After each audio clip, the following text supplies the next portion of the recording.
Picture this. It's Harlem, and it's the 1930s. The Great Depression is grinding the city down. Bread lines stretch around the corner. Jazz clubs thrum at night, but by day, black families are struggling just to keep the lights on. Somewhere in a cramped apartment, a teenage girl named Claudia Cumberbatch is coughing her lungs out, literally fighting tuberculosis, while her mother works herself half to death in a garment factory. Her dad's lost his job. There's barely enough food to go around. And yet that little frail girl, she's about to become one of the most fiercest, sharpest, most visionary activists of the 20th century. Her name will change later to Claudia Jones, and her story is part tragedy, part revolution, and part carnival, literally. Claudia was born in Trinidad in 1915, when it was still a British colony. Her family didn't have much, but they had hope. So when she was about 8, her parents joined the wave of Caribbean immigrants heading to the United States, chasing the American dream.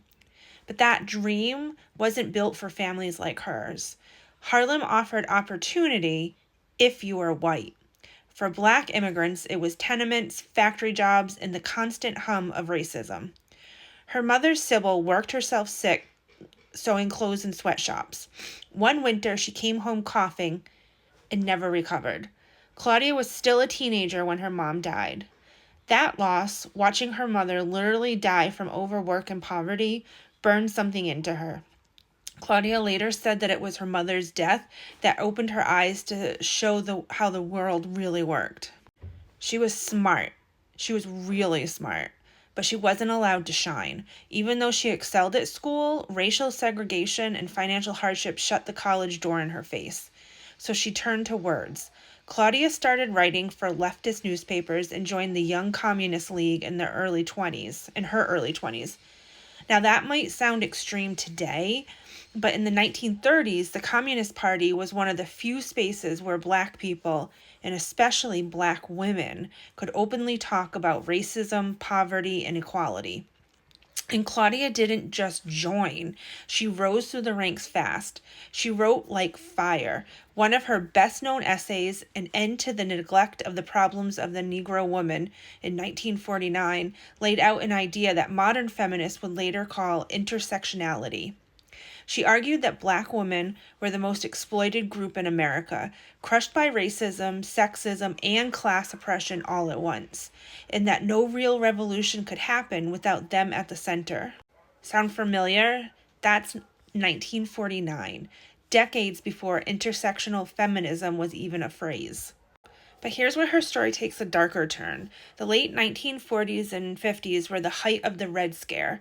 McCarthyism, loyalty oaths, are you now or have you ever been a member of the Communist Party? And Claudia, she didn't just check yes. She practically underlined it in red ink and added footnotes. She wrote about racial capitalism. She protested Jim Crow laws. She organized rallies demanding better pay for black workers. And for all that, for using her voice, she became a target. The FBI tracked her relentlessly. They followed her to meetings, they tapped her phones, and in 1948, they arrested her under the Smith Act, which basically made it illegal to think like a revolutionary. In prison, she got sick again, this time with heart problems triggered by stress. And when she got out, she went right back to organizing. Then they arrested her again. Eventually, in 1955, the U.S. government said enough, deport her. She was sent away, exiled from the country she had called home since she was a child. Now, if this were a movie, this is where the montage starts. The slow boat crossing the Atlantic, gray skies, foggy London, a suitcase full of papers, and a woman determined not to vanish. Claudia lands in London in 1955. She's 40 years old, chronically ill, and heart damaged, basically homeless. But instead of fading into obscurity, she pulls off one of the greatest reinventions in activist history. She sets up the West Indian Gazette, one of the very first black British newspapers. Its tagline might as well have been, "We will not be silent." The paper became a lifeline for the Caribbean community in Britain, a place to share news, culture, and calls to action. Because post-war London wasn't welcoming, the Windrush generation of Caribbean migrants was being met with open hostility.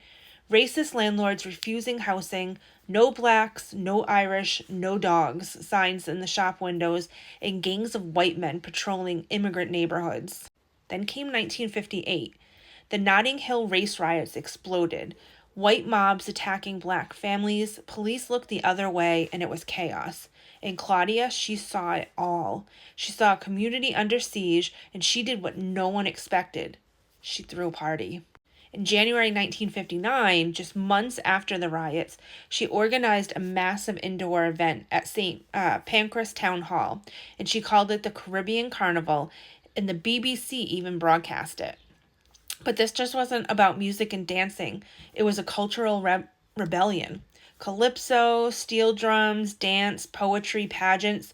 She used joy as a weapon, a way to fight fear and to reclaim pride. She famously said, "A people's art is the genesis of their freedom." That night, hundreds of Caribbean Londoners filled the hall, laughing, dancing, waving flags, reclaiming joy in a country that wanted them invisible. And that spark, the indoor carnival, born from pain, became the seed of what we know now as Notting Hill Carnival, one of the largest street festivals in the world. And it all began because Claudia Jones refused to let hatred have the last word. But behind the celebration, her health was deteriorating fast.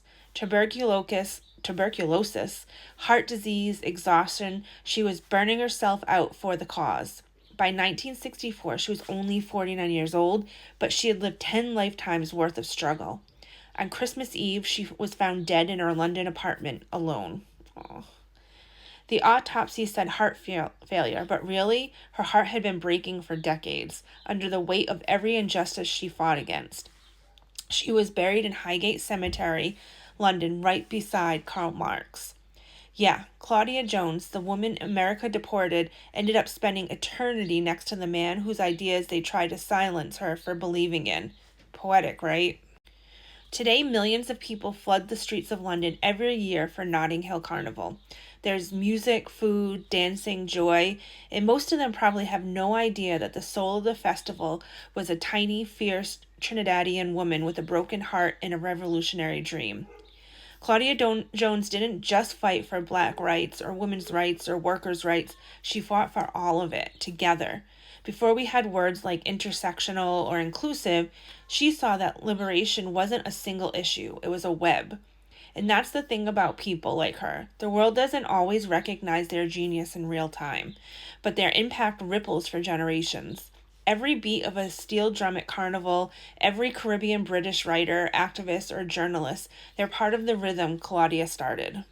And that's the true story of Claudia Jones, a woman who took exile, injustice, and pain and somehow turned it into joy, celebration, and community.